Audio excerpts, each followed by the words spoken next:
नमस्कार दोस्तों। टाटा मुंबई मैराथन जो कि एशिया का सबसे बड़ा मैराथन इवेंट है, ये 19 तारीख को ख़त्म हुई। ये इवेंट एक बहुत ही बड़ा इवेंट है जिसमें कि अलग-अलग राज्यों से लोग आते हैं पार्टिसिपेट करने के लिए। कुछ लोग आते हैं ये फन, एन्जॉयमेंट, थ्रिल के लिए, कुछ लोग आते हैं इसमें अपना पर्सनल बेस्ट टाइमिंग लेने के लिए, कुछ लोग इसमें पार्टिसिपेट करते हैं कुछ पैसे कमाने के लिए क्योंकि इसमें बहुत अच्छा प्राइज मनी होता है। 5-5 साल का डिफरेंस होता है और अच्छा इनका प्राइज मनी होता है। कुछ लोग आते हैं इसको प्रोकेम सीरीज का एक पार्ट है, तो स्लैम जो रहता है प्रोकेम स्लैम, उसको अचीव करने के लिए इस इवेंट में आते हैं। तो बहुत लोगों के अलग अलग ऑब्जेक्टिव है इस इवेंट्स में पार्टिसिपेट करने के लिए। मेरा जो मुख्य उद्देश्य है इस इवेंट में पार्टिसिपेट करने के लिए वो दो है। सबसे पहला है कि ये प्रोकेम स्लैम का एक पार्ट है, तो मुझे अगर प्रोकेम स्लैम चाहिए तो मुझे टाटा मुंबई मैराथन में 42 किलोमीटर दौड़ना पड़ेगा। दूसरा जो ऑब्जेक्टिव है वो है पर्सनल बेस्ट टाइमिंग मैं निकालने का कोशिश करता हूं इस इवेंट में। अगर मैं अपना पास्ट रिकॉर्ड देखूं तो पिछला साल मैंने टाटा मुंबई मैराथन भी किया था और न्यू दिल्ली मैराथन भी किया था। टाटा मुंबई मैराथन में मेरा 2 आवर्स 58 मिनट्स आए थे। न्यू दिल्ली मैराथन में मेरा 2 आवर्स 55 मिनट्स आए थे। यही कोई 3 मिनट्स का इंप्रूवमेंट था। तो अब मैं ये सोच रहा हूँ कि मुझे अगर अपना पर्सनल बेस्ट निकालना है तो मुझे क्या टाटा मुंबई मैराथन वाकई में जाना चाहिए? ये मेरा सबसे बड़ा क्वेश्चन है। अगर मुझे अपना पर्सनल बेस्ट अगर निकालना है तो क्या मैं दिल्ली ना जाऊं या और कोई इवेंट जहां की बिल्कुल फ्लैट रूट है, जैसे आपका चंडीगढ़ का रूट है, अमृतसर जो मैराथन जो बॉर्डर मैन का मैराथन है ये एक है, कोलकाता का जो रूट है। तो इस तरीके से कुछ रूट्स हैं जो कि फ्लैट रूट्स हैं और वहां पर भी अच्छा टाइमिंग आता है। तो मेरे दिमाग में ये चल रहा कि मैं टाटा मुंबई में अपना पर्सनल बेस्ट मुझे खोजना चाहिए या नहीं चाहिए, ये सबसे बड़ा मेरा क्वेश्चन है। और इसी का जवाब आज मैं इस वीडियो में दूंगा। मैं अपना जो पर्सपेक्टिव है, मेरा जो व्यक्तिगत विचार है वो मैं आज इस वीडियो में रखूंगा। आप इस पे अपना विचार भी बता सकते हैं। सबसे पहले मैं बता दूं कि इस इवेंट्स को मैं बिल्कुल कंपेयर नहीं कर रहा हूं किसी और इवेंट के साथ। इसको मैं कोई गलत इवेंट नहीं बता रहा हूं, इसमें कोई खामियां नहीं खोज रहा हूं। बस मैं ये समझना चाहता हूं कि जिस तरीके से वेदर चेंजेस हो रहे हैं, इस साल आपको पता होगा बहुत ज़्यादा ह्यूमिडिटी था, बहुत लोगों का बुरा हाल हुआ, बहुत लोगों का टाइम घट गया। तो इस हिसाब से अगर मैं अपना पर्सनल बेस्ट देखने जाऊं तो क्या मुझे टाटा मुंबई मैराथन में आने चाहिए अगले साल? वेदर तो अनप्रिडिक्टेबल है, मौसम अच्छा भी हो सकता है और ह्यूमिडिटी के कारण ये ज़्यादा भी हो सकता है। तो अगर मेरा ह्यूमिडिटी हाई हुआ तो मेरा एफर्ट लेवल हाई रहता है, तो मेरा बहुत कम चांसेस है कि यहाँ मेरा पर्सनल बेस्ट टाइमिंग आए। मैं इसके लिए क्या करूंगा, पिछला साल जो मैंने 2 आवर्स 50 मिनट्स रखा था, मैं कंपेयर करूंगा उससे कितना मेरा कम हुआ, ना कि 2 आवर्स 55 मिनट्स। 2 आवर्स 55 मिनट्स जो है वो दिल्ली मैराथन में मैंने अचीव किया था और वही मेरा बेस्ट टाइमिंग है। लेकिन दिल्ली का वेदर, दिल्ली का रोड बिल्कुल अलग रहता है टीएमएम का जो रूट है, टीएमएम का वेदर के साथ।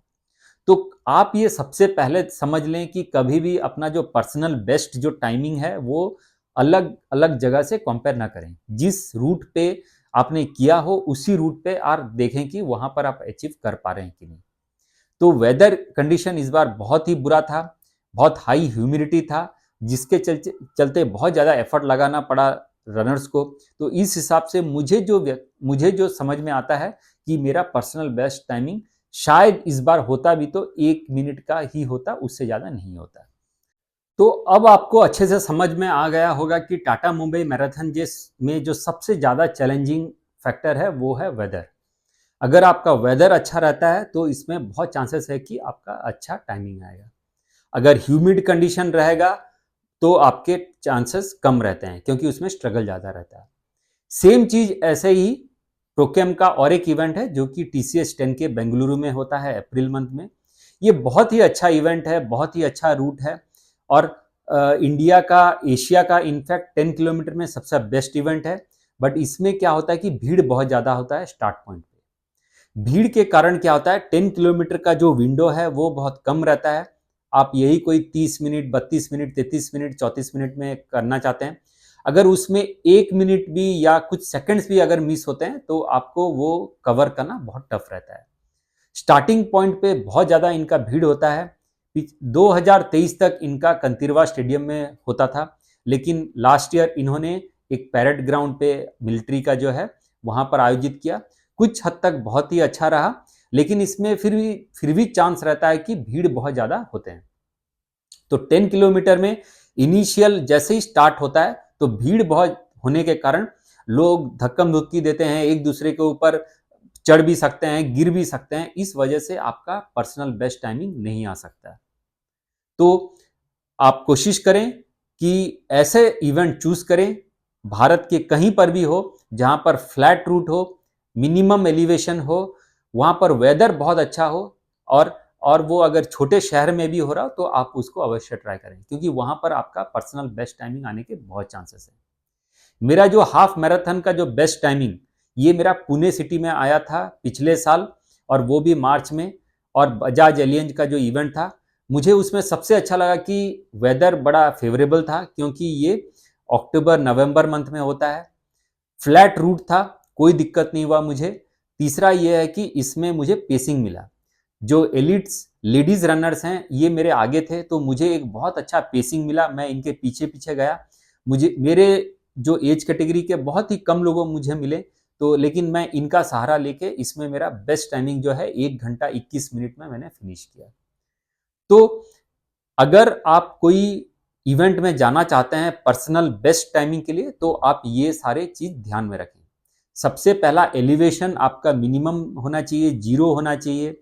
1 -1 2 के बीच में हो तो बहुत ही अच्छी बात है। वहां पर कोई फ्लाईओवर ना हो, वहां पर कोई एलिवेशन ना हो, कोई उठान ना हो, इस तरीके का इवेंट में आप जाए।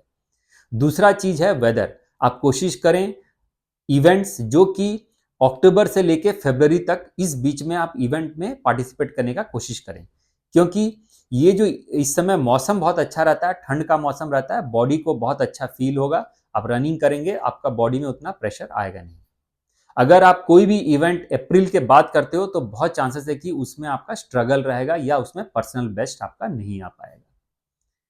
और जो तीसरा इंपॉर्टेंट कंडीशन है वो कि छोटे शहर में भी हो, लेकिन अगर एलिवेशन बहुत ही कम है, वेदर बहुत अच्छा है, तो आप वहां पर ट्राई करें, क्योंकि वहां पर आपका पर्सनल बेस्ट आने के चांसेस बहुत आते हैं। इंपॉर्टेंट चीज है दोस्तों, जो आपको कंसिडर करना है, दिमाग में रखना है।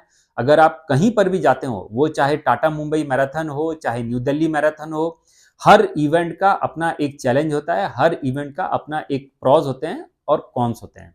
उसके कुछ एडवांटेज होते हैं और कुछ डिसएडवांटेज होते हैं। तो ये आप कम से कम 1-2 साल जब आप करोगे तो आपको समझ में आएगा, क्योंकि मैंने इस रूट्स में बहुत बार दौड़ा हुआ है, कुछ सालों से मैं दौड़ रहा हूं, तो मुझे बहुत अच्छी तरीके से नॉलेज है। मैं ये हिसाब लगा लेता हूं कि मेरा ये इसमें पर्सनल बेस्ट टाइम आएगा कि नहीं आएगा। आप ट्रेनिंग करोगे, अच्छी तरीके से करोगे, वो एक चीज है, लेकिन आपका बेस्ट टाइमिंग आएगा कि नहीं आएगा वो उसी दिन डिपेंड करता है, वेदर के ऊपर, रूट के ऊपर, इनफैक्ट बहुत सारी चीजों के अनसर्टेनिटी जैसे होते हैं। जैसे आपको क्रैम्प आ गया तो आपका पर्सनल बेस्ट टाइमिंग नहीं आ पाएगा। आपका जूता का लेस खुल गया तो आपका मिस हो जाएगा पर्सनल बेस्ट टाइमिंग।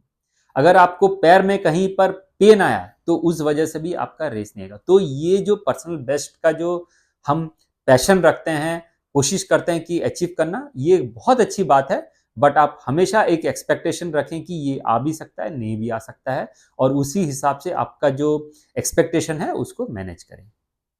तो मैं उम्मीद करता हूं दोस्तों कि आज के इस वीडियो से मैंने आपको टाटा मुंबई मैराथन, TCS 10 के ऐसे बहुत सारे इवेंट्स के बारे में बताया, जहां पर कि आप अपना पर्सनल बेस्ट ला भी सकते हैं, नहीं भी ला सकते हैं।